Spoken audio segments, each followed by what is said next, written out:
Is that better? Yeah. Am I talking? Now talk. Am I talking like that? That's how I This is how the video's going forever. Oh, I'm sorry. I don't know what you didn't do. You're picking your nose, and we're gonna put that in.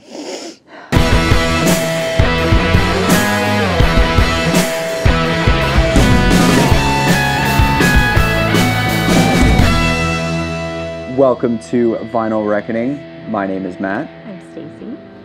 So this is sort of a strange one because normally our videos together are crate digging. And this one kind of is, right? This was inspired by two people, two YouTube accounts. One concert buddy who we follow on YouTube, who got the idea from Chris Profi. I forget the guy's YouTube channel name, but we will link both of those videos down in the description. So when you amass a bunch of records, right? We're not talking a couple hundred. I think between us, we have a couple thousand. Yeah. Right? Things get lost in the shuffle. Right. Sometimes you pass over a record or finally find it and you're like, I completely forgot I own this. Yeah. Yeah. I'm pretty guilty of it. Oh, I know. Every time we go shopping, I got to check my Discogs, make sure I don't have it. Mm-hmm. Or if it's a reissue, does it come with any extra tracks? Do I already have the reissue? Yeah. It's a whole thing. Same though. Yeah, absolutely. So we wanted to go crate digging in our own house. So that's what we did. We each picked out 4 records. We kind of went through our collection extensively. Now, these aren't any particular rarity or we can go, oh, this is a banger record, so we should feature this. It was just stuff that gave us the same feeling when you find a record out in the wild. Like the last video where you found that Isley record. Yeah. Not the last video. I think it was the Sorry State video. Go check that out. We'll link that at the end. It's that feeling, like all of the memories rush back, how you got it, first time you heard it, your favorite songs, what it reminds you of, all of that. So I wanted that feeling again without having to spend money. So we stole this idea from them. So thanks. Yeah. Borrowed? It was fun. Kind of told them I was doing it. So I think we borrowed it. I guess. I mean, we're allowed to make. Yeah. So now that y'all got the gist of it, why don't you go first? What's the first record you pulled? Okay, well, the first one I pulled was this one. Anthony Green, Beautiful Things, I think it's what it's called. I'm so bad at names. But, cool story to this one. I was at the King of Prussia in Philadelphia at... Which is a mall. It was at the mall, but they were having... It was the Journey's Backyard Barbecue in 2012. And I guess we were shopping around before we went. And this was in the Hot Topic. And I was seeing Circus Survive for the first time that day. Oh, yeah. Okay. So I got this at the Hot Topic in the mall. Because they have like 2 malls there. It's giant. It was amazing. But, and the first time I saw Circus Survive live, I was in the front row with this in a black Hot Topic bag on my arm. For the entire show. For the entire show, being pushed up against the barricade, and it was wonderful. And it didn't get ruined at all? Not at all. No, it's great. It does. That is a solid find. What's your favorite track? Gosh, favorite track on this? Probably Moonsong. Moonsong, Love You No Matter What, it's really good too.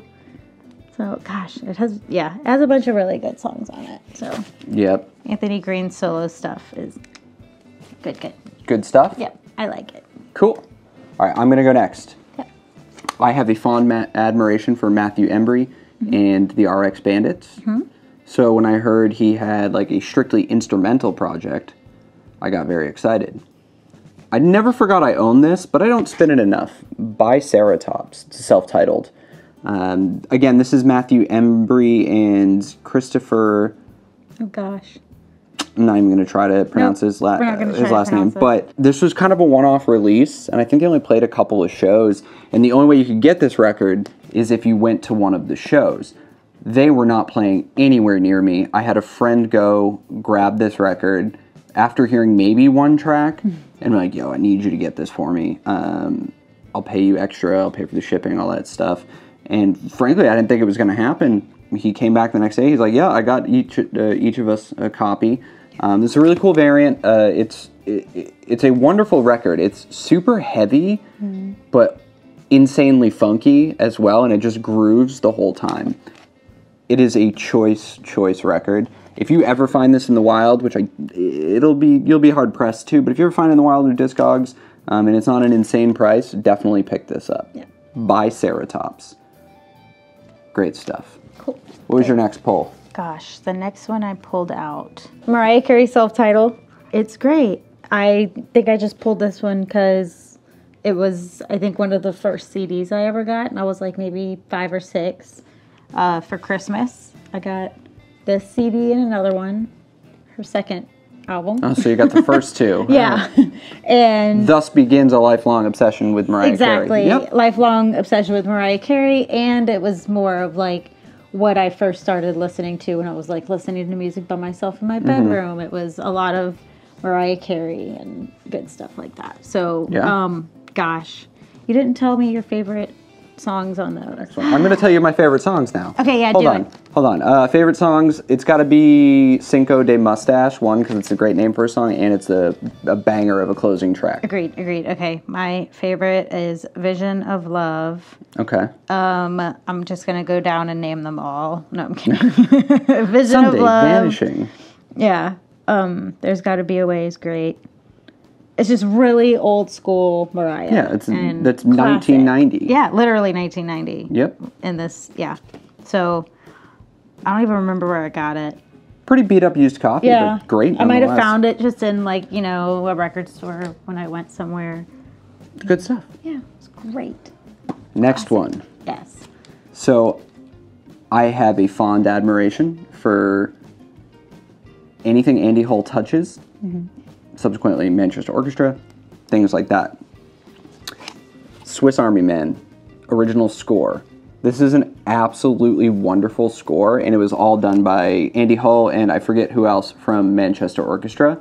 Apparently this is super sought after now. It comes with these like little cardboard like cutout things that you can like make the characters from, but I absolutely adored this movie. Swiss Army Man is an absolutely wonderful movie. If you haven't seen it, definitely check it out. Andy Hull is the creator of Something Beautiful, and this is what it... As usual. It's just what it did for me. I mean, frankly, like, I didn't obtain this in some obscure way. I got an email from a website, and they were like, we have the Swiss Army Man soundtrack. And I went, I would like that, please. Yeah. Here is some money. Right. Yeah, but this is just great. Every now and then I spin it. It's been well over a year or two since I've spun this, though. So to see this on the shelf, kind of pull it and remember the movie, how much I loved it, how much I love Manchester Orchestra and Andy Hull. It was a good feeling.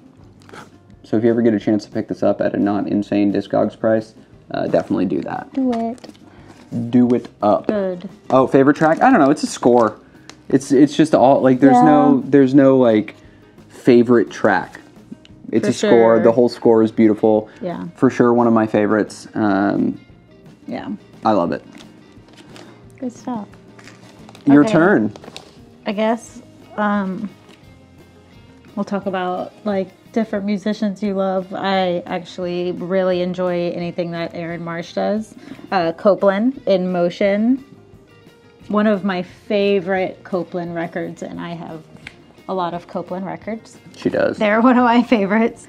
On eBay, I got this, and... It was a fun story. Yeah, I was living at my mom's, and I think I just was browsing on eBay for different records, and I bid really low on this. Yeah. And I was like, oh, I'm not going to win that, like whatever. And then I just went to bed. I woke up the next day, and I had won this and like something else. And it's the half white, half olive color brown, I guess, variant. Favorite songs? Gosh. Love is a Fast Song, You Have My Attention. Definitely You Have My Attention is really, No One Really Wins is really great too. It's just an overall great album. But like if you had to choose one, what would it be? If I had to choose one, You Have My Attention. Okay. It was one of my first favorites when I first got into them. So. Yeah. Yeah. It was a good surprise. Yeah. Yeah, I woke up really happy that day. This one for me is a one-hit wonder for most, and I understand why. I don't think anybody or enough people gave this band the credit they deserve. Harvey Danger, Where Have All the Merrymakers Gone, is such, like, the epitome of a great, like, rock, punk-influenced pop record. Everybody knows Flagpole Sitta.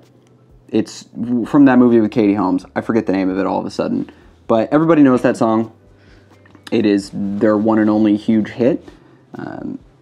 I remember when No Sleep was repressing this. This is back before they have the reputation they have now, which is not shipping out orders. But I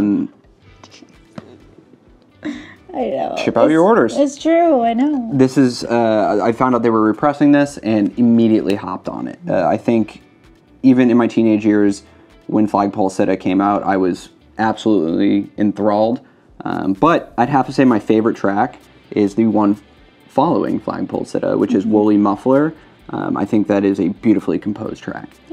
But yeah, another thing that just, you know, I know every record I have, right? Like, I mean, I can look it up, I have a catalog, but to, like, pull it from the shelf and just, like, have all that memory come back is fun. Yeah. It's fun. It's good stuff.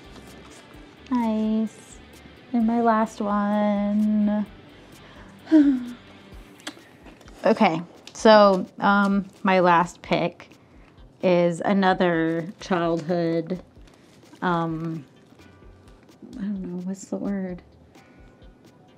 Goldmine? Or like something that's like nostalgic. Okay. Okay, I guess.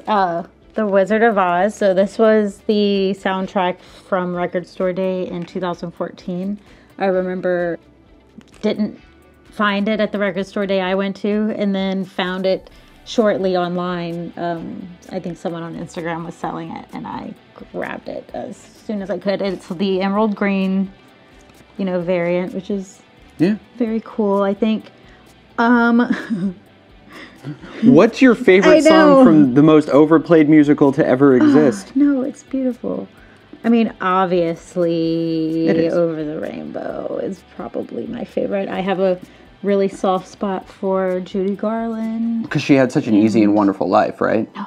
No? Don't get me started. Don't get me started. It's not this YouTube channel. We're not gonna... We're not doing that. No. No. But yeah, so it was great. They all should have been paid a lot more than what they were to be in the movie. No, we're not. We're not doing that. So it's great. Yeah, obviously, I had to get it custom emerald green vinyl of the Wizard of Oz Record Store Day.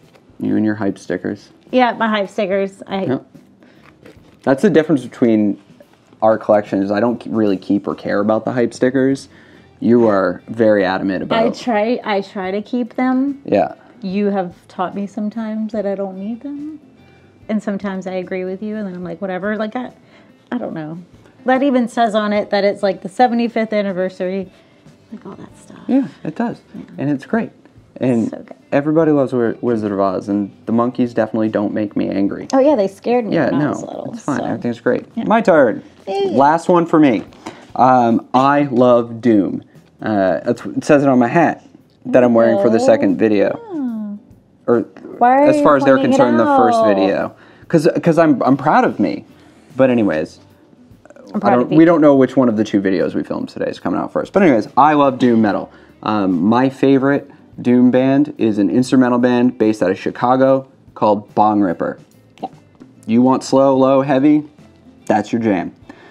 They released an album called Heroin many, many years ago, and this is the only one of their releases that I don't want to say stands out, but it's vastly different from anything they've ever put out. This is super droney, less headbangy, if you will.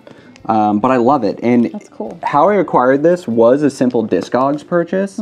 But it was funny how that came about, because I think for a while during the pandemic, Evan Weiss from Into It Over It was going through his entire collection, A to Z, and like posting it.